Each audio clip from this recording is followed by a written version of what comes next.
My panel now joins me for more on this discussion. Evan Siegfried, GOP GPS author.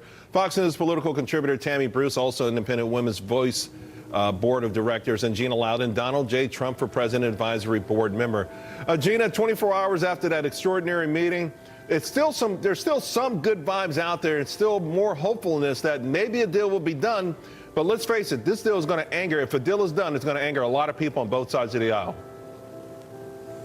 Well, I'm not worried about a deal being done, and here's why. I think the Democrats should deal, and I think they would be smart to deal, but I don't think that their primary concern are the DACA recipients. I think the Democrats' primary concern is making sure our borders stay open with a free flow of illegal immigrants, because they need those numbers, because Americans won't vote for them. And even people who are here for a little while, once they've been here a couple of years, they get patriotic and they become American and they get conservative. And the Democrats know they lose them at that point, so they have to keep the free flow of illegals coming in.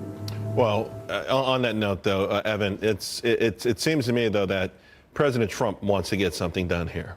And you have enough Republicans who are open for some sort of a deal. And it seems to me also to be low-hanging fruit for the Democratic Party to do something with respect to a wall. They voted, a lot of them, over 50 of them, for a border fence not long ago.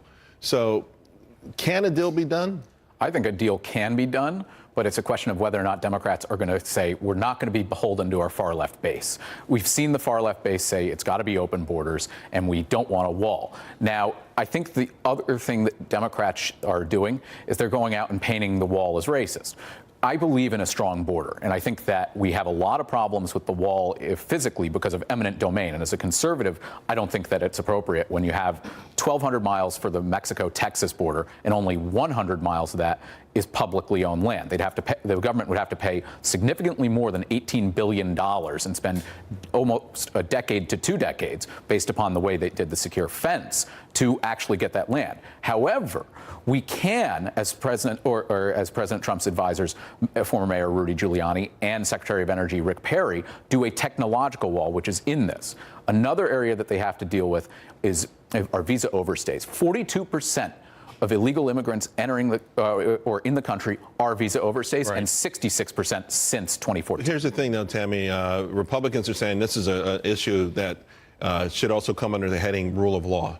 And every nation has the right to protect their borders. And the notion that perhaps it's racist, say that to anybody who locks the door and sets their alarm before they hit the sack tonight, think you'll get a pretty good bipartisan, that's a pretty smart idea, that's something to do.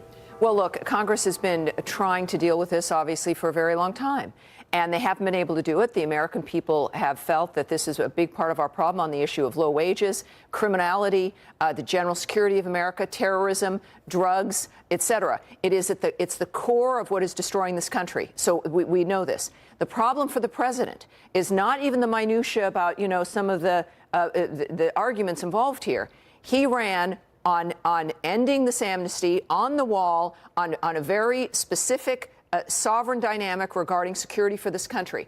If he backs up and says and does what he says in that meeting, and I've been a supporter of the president, but if he goes and he says, as he did in the meeting, I'll sign whatever it is you send to me, that is effectively doing what the Republicans did regarding Obamacare, saying one thing to get elected, to get people's money, and doing the opposite. This is not why the president was elected. Is there a reality in Washington, D.C., though, that that's the way it goes? That's the way it has to go to get something done? Well, obviously, if we wanted to just do what needed to happen in Washington, we would have elected Jeb Bush. We didn't. When Jeff Flake leaves and says, I understand now, the wall really isn't a wall, it's a fence. And when Jeb Bush is tweeting that he really loves what Donald Trump is doing, what was the exercise in 2016 about? So President Trump was not, we know changing this environment is going to be a fight. Sure. It's a reformation. But remember, it's the art of the deal. It's not that right now. Maybe this is the beginning of part of the negotiation. Maybe he figures the House won't do a deal that the Democrats would like at all. But those are a lot of ifs. I think the American people, the people that voted for the president, need to know that this is not him turning into low-energy Jeb. Well, then let me ask you, Evan, as someone who's been critical of President Trump, is this the kind of pivot that you want to see? Is this the kind of pivot that may be attractive to millennials, that may be attractive to Hispanic voters in the future? Could this have a positive impact beyond the core voters for President Trump, and is it worth the risk? Well, I think everybody, or over 70% of the country, favors DACA. That's not a problem. It's about getting border security. And that, with President Trump talking about that, because the way the media has portrayed it, they hear that it's a racist thing to be for strong borders. Strong borders are good in that it keeps the country safe. Sure. It prevents the flow of illegal drugs, illegal aliens, and keeps our economy strong. Let me ask you, Gina, does this put President Trump in an awkward position? And if he does a deal and he gets the wall, but there's also something on DACA, I don't know how the final package would look, but effectively, to Tammy's point, it would all but be amnesty. Would you be okay with that? And because Ann Coulter's not okay with it, Tucker Carlson's not okay with it, and a lot of viewers have reached out to me and told me they're not okay with it.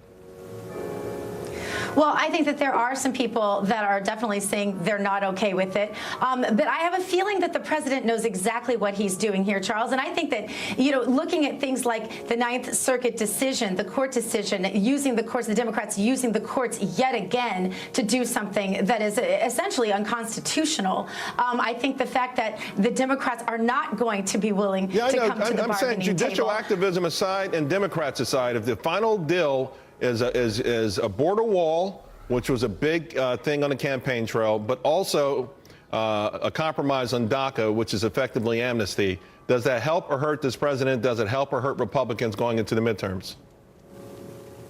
I think long term, the president has a plan, Charles, and he knows exactly what he's doing. We've watched so much winning this year that I can't imagine that the president doesn't know exactly what he's doing based on his own base that he has been very loyal to. Let's not forget putting the Capitol back in Jerusalem. Let's not forget things like even the Johnson Amendment that I think most people didn't expect him to keep his promise on.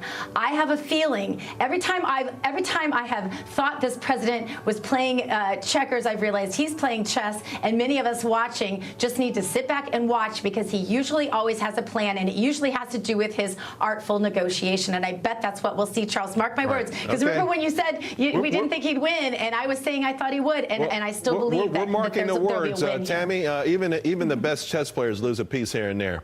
So, maybe a pawn here or there for to win the overall game. What's wrong with that? And some of it, though, is, but this is the major hallmark of what he stood for, which brought people like me along, who worried about his liberalism and used this issue as an indicator of where he was headed. But even in the meeting, he mistook, I think, Dianne Feinstein saying that would he be open to a clean bill on DACA?